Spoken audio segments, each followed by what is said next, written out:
Shalom. I want to give all praises and honor and glory to Yahweh, Ba'ashem, Yahweh Shai, Ba'ashem, Rakah Kadash. Double honors to my apostles and elders of Great Millstone. Salutations to the 144,000 and the 1/3 elect of the nation of Israel. And your brother Kabash from the German Atlanta camp, and I'm here with the whole for the final lesson through the spirit of Yahweh, Ba'ashem, Shai, to feed over the elect with. And in this lesson, I'm going to get into the tribe of Asher, as you can see on this 12 tribes Israel sign. This is the one stick that's talked about in the book of Ezekiel, chapter 37, verse 16.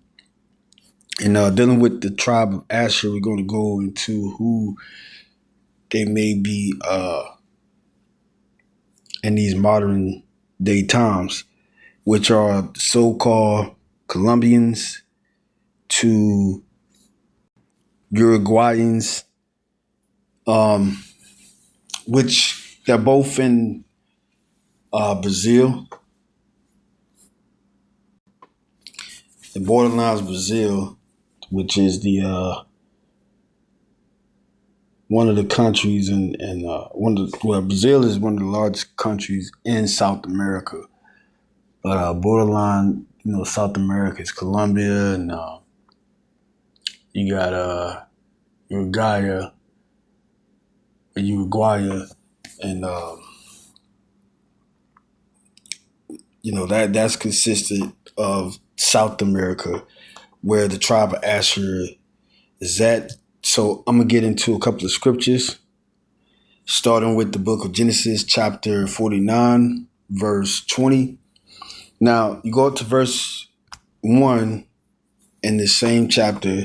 This is our forefather Yaakov, or Jacob. Yaakov in the Hebrew, that's how you say Jacob, is telling his 12 sons, which Asher is one of his sons, about what's going to happen in the last days concerning them. So right here, I'm going to read from verse 1. It says, "And Jacob called unto his sons and said, Gather yourselves together, that I may tell you that which shall befall you in the last days." Verse 2, "Gather yourselves together, and hear, ye sons of Jacob, and hearken unto Israel your father." So we'll go down to verse 20, and it says, out of Asher, let's look up the word Asher. In the Hebrew, Ashar, meaning happy, son of Jacob, and Zilpah, which was one of the concubines of Jacob. I think the concubine of Leah or Rachel. I think Rachel. That helped birth Jacob's son, which is Asher. This is out of Asher or Ashar. His bread shall be fat, and he shall yield royal dainties. Now that bread can go into the different foods, and in general, and it shall be fat. So let's look at this word bread. Lakum in the Hebrew for the word bread. It means bread, food, grain, bread, corn, food in general. Right here it says food for a man obese, especially bread or grain for making it.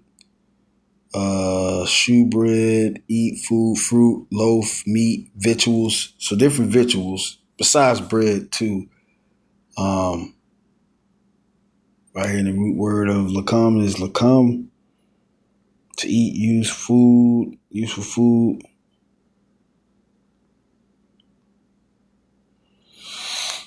And shall be fat. So the bread shall be fat.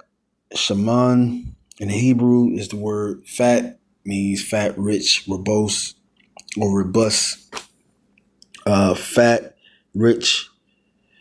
Yeah, they have a lot of dainty foods down there. That's why they have certain carnivals down there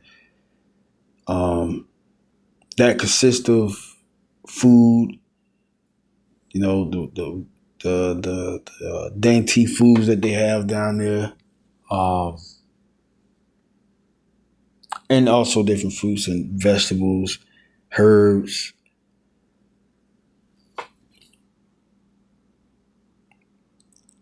Greasy, that is gross, figuratively rich, fat, lusty, plenteous. Shaman, and the word fat.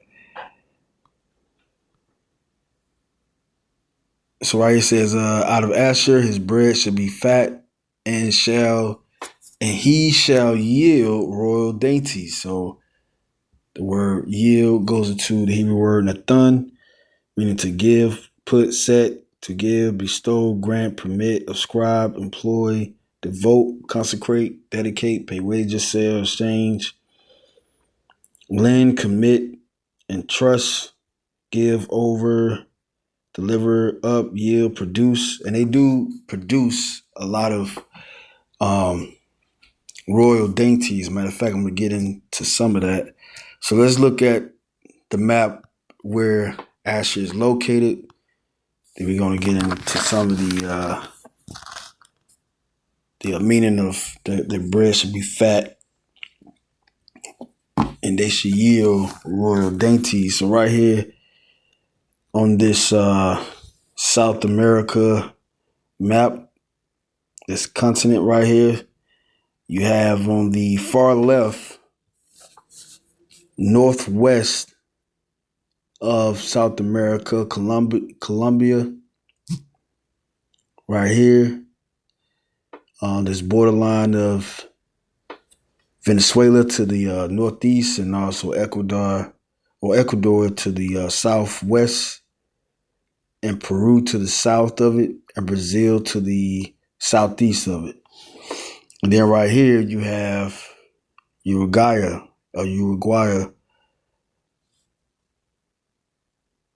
is down the southeast of Brazil, and also Argentina is southwest from Uruguay.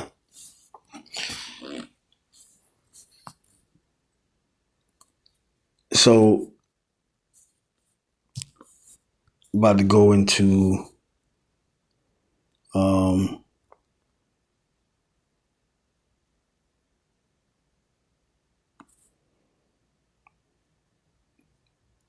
Colombia. Okay, this is Uruguay, Colombia, rich agriculture. It says right here, Brazil's rich agriculture history is marked by significant transformation in a wide array of products throughout different periods. So let me see if I got this right. It's like I'm going to put Brazil out of the equation.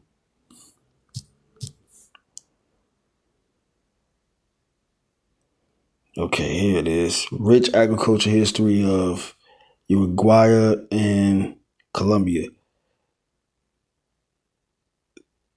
So Uruguay and Colombia, both South American nations, have rich agriculture histories that have significantly shaped their economies and societies. Uruguay, the cow and the pork. So right here it says Uruguay agriculture's history is intrinsically linked to livestock, particularly cattle and wool production.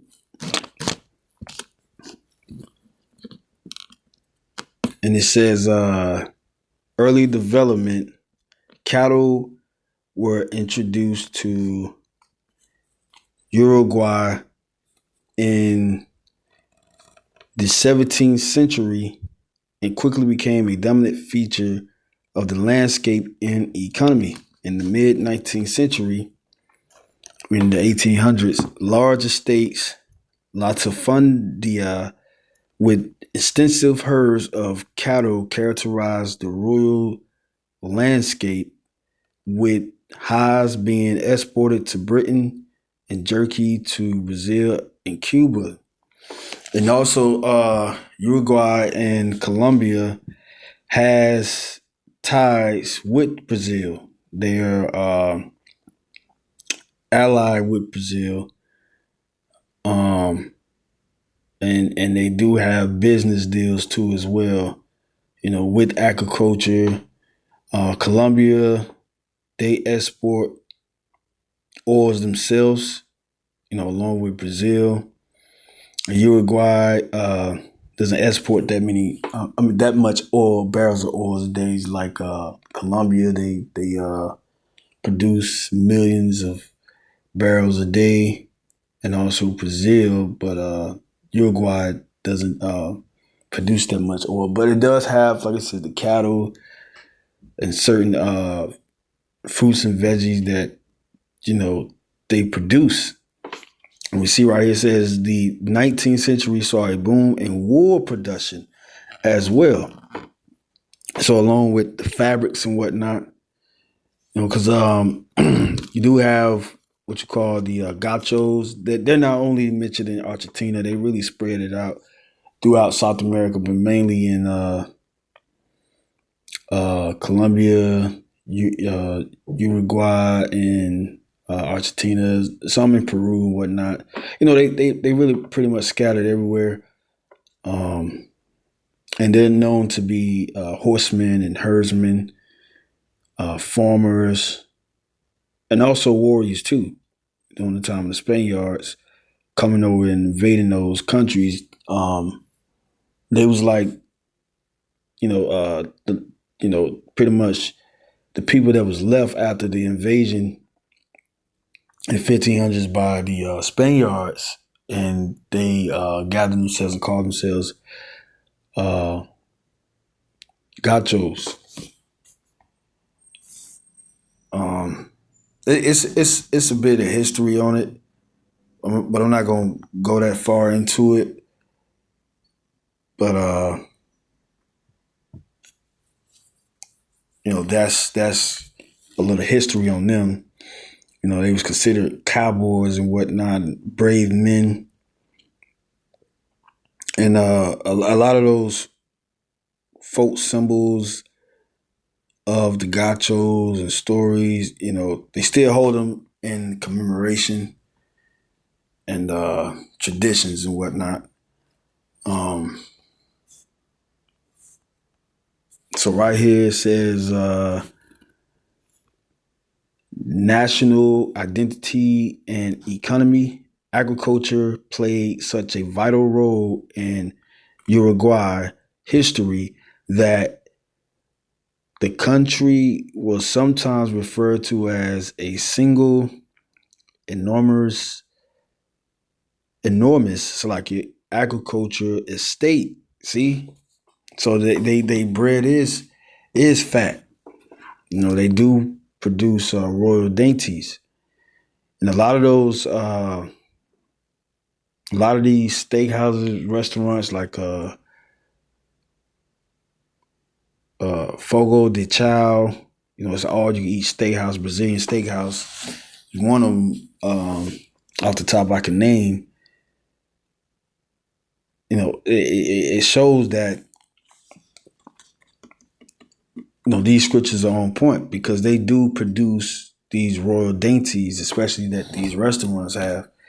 All these steaks and lamb, certain pieces of cattle, ribeye steak. They got all type of meats and dainties, certain breads and wines they produce, and also not only for their country but also for the world.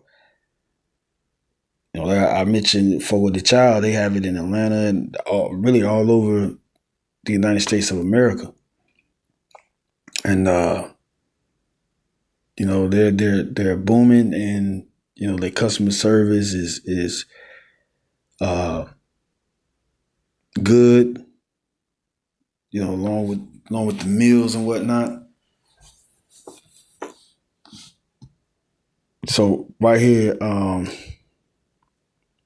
it says shifts and challenges while agriculture remained crucial. Its dominance waned somewhat in the mid 20th century as world prices for commodities like beef and wool declined. More recently, um, cellulose cellulose. It says cellulose surpassed beef as Uruguay tops export product in 2024, driving or driven by increased prices and exports volumes. Okay, Colombia, diversity in the Andes. Colombia, diverse it's like geography and climate have allowed for the cultivation of a wide array of crops throughout its history. So pre-Columbia area, indigenous people in Colombia were pioneers in plant and animal domestication for food production. They cultivated crops like maize or maize, tomatoes, avocados, and cassava, which are staple foods, by the way, especially the maize and cassava, using terracing techniques to adapt to the varying climate and geography. Let's see, it's like corn. Okay, maize is a cereal grain that is widely cultivated and consumed globally. Starchy grains.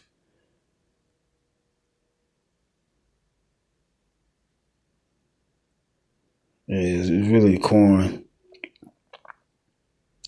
Modern challenges and right here, it's like here. Colombia and beyond, Spanish colonization brought new crops and land tenure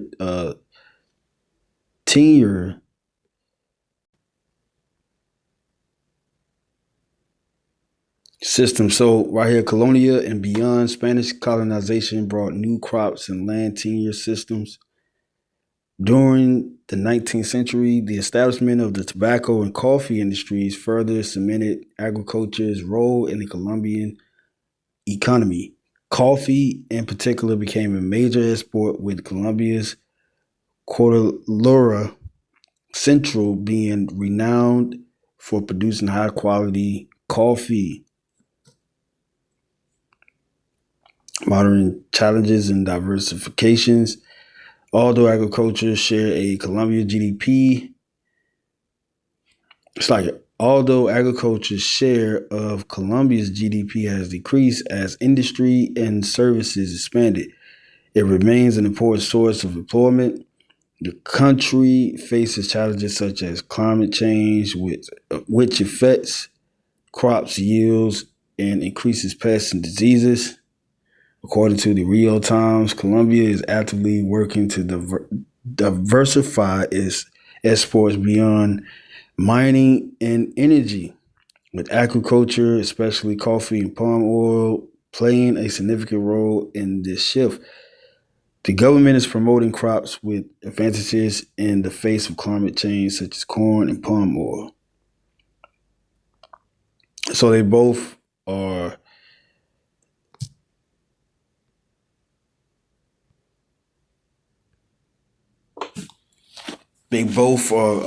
thriving in agriculture. As far as the foods goes, and also oil and metals. I have another precept concerning Asher. This is the book of Deuteronomy, chapter 33, I think around the 24th verse. And it says, and of Asher, he said, let Asher be blessed with children. And they are, they tried to, the Spaniards tried to take them out, but they couldn't. Along with the other tribes, they tried to slaughter our people, man, and disease them with diseases, but it didn't work. Let him be acceptable to his brethren, and he is. It's multiple tribes within South America. but they all share similarities when it comes to certain traditions and um, almost the same language, um, different characteristics. They all are similar to each other. Like I mentioned the gachos. They're not only in Argentina but also Colombia and Uruguay, Peru, uh, Venezuela. So like I said, they all share that tradition, which makes them acceptable amongst each other. You know, because you got the tribe of not only Asher but also Naphtali.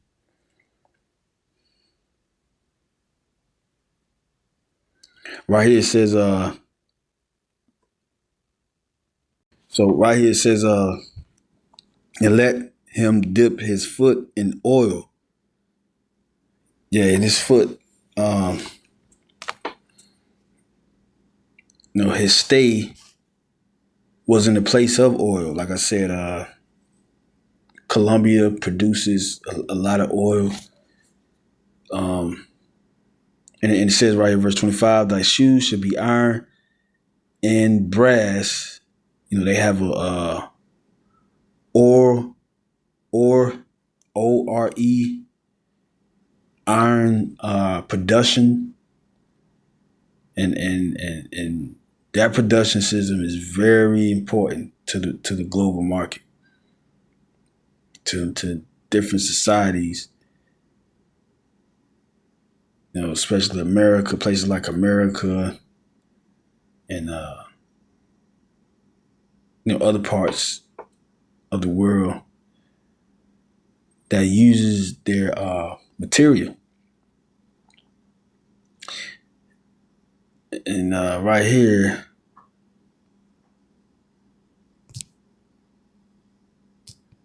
I have bit of information. It's like,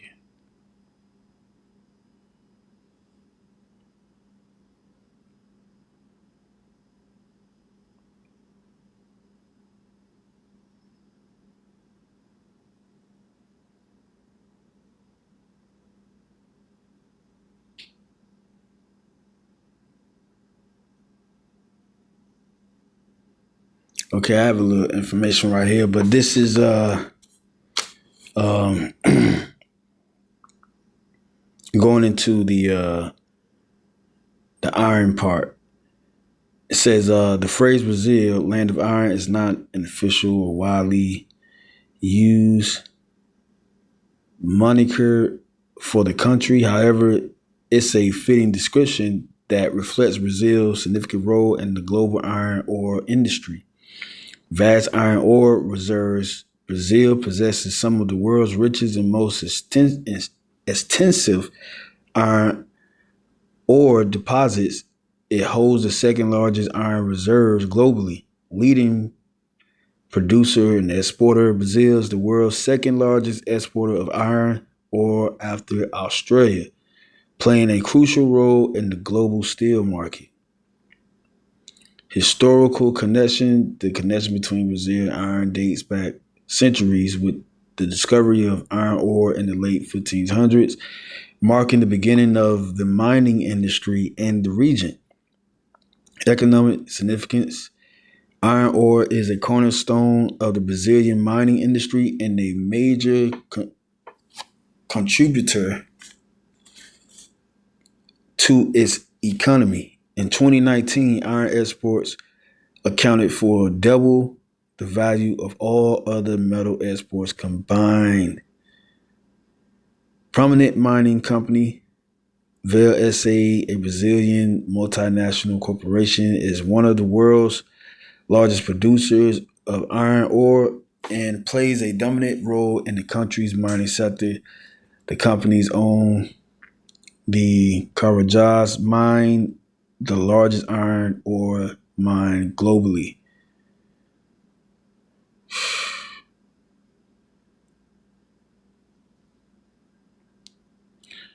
So that is true because they are amongst, Brazil.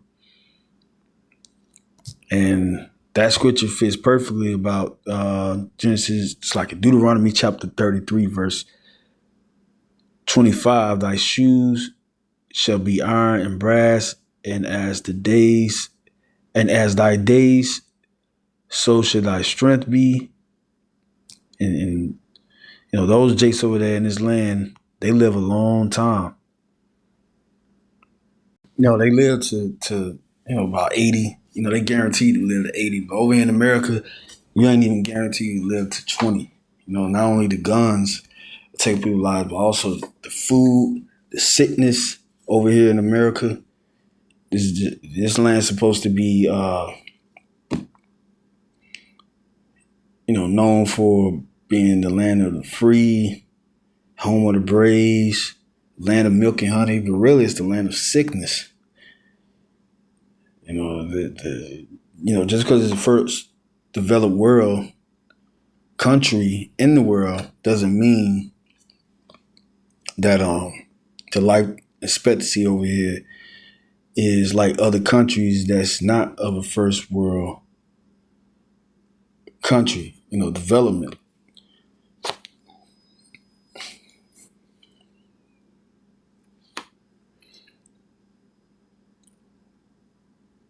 So I'm looking for the oil. Right here. It's like it.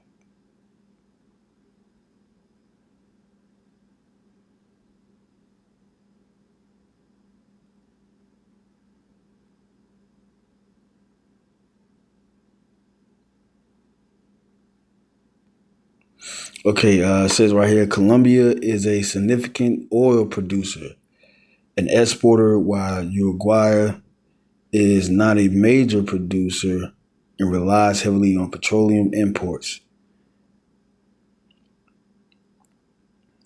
So, like I mentioned earlier, Colombia is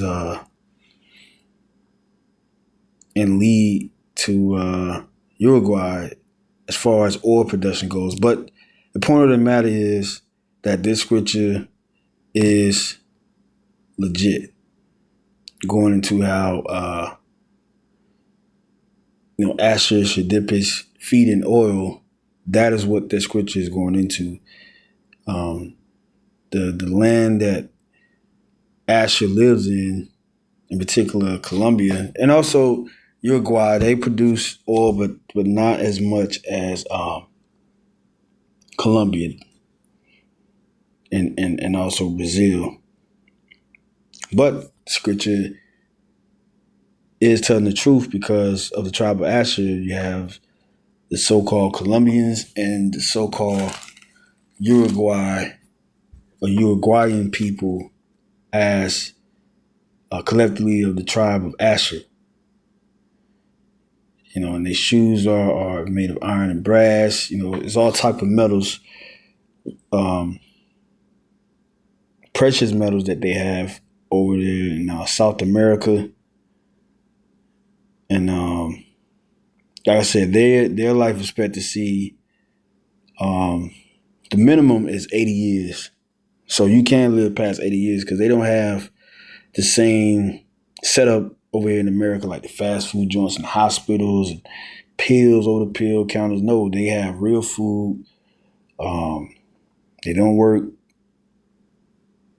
like we do all day and then have to go get a fast food plate, which is killing us instantly. But it's slowly, but it's killing us. It's a guaranteed kill if you have that lifestyle over in America, just eating out all the time. But over there in South America, they got fruit trees. They got crops that they can, gather from and actually make a meal out of it. Whole foods that grow out the ground. They have that. They have that luxury over there. Besides us having to go to a grocery store.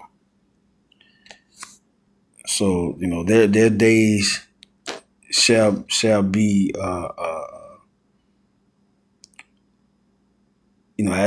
as thy days, so should thy strength be. That's literally true concerning the tribe of Asher. And that's why the meaning of his name is happy. So that's all I had on this lesson. I just wanted to hit the point. So with that, I'm gonna give all praise, honor, and glory to Yahweh Shem Shai, quorum to the elect, Shalom.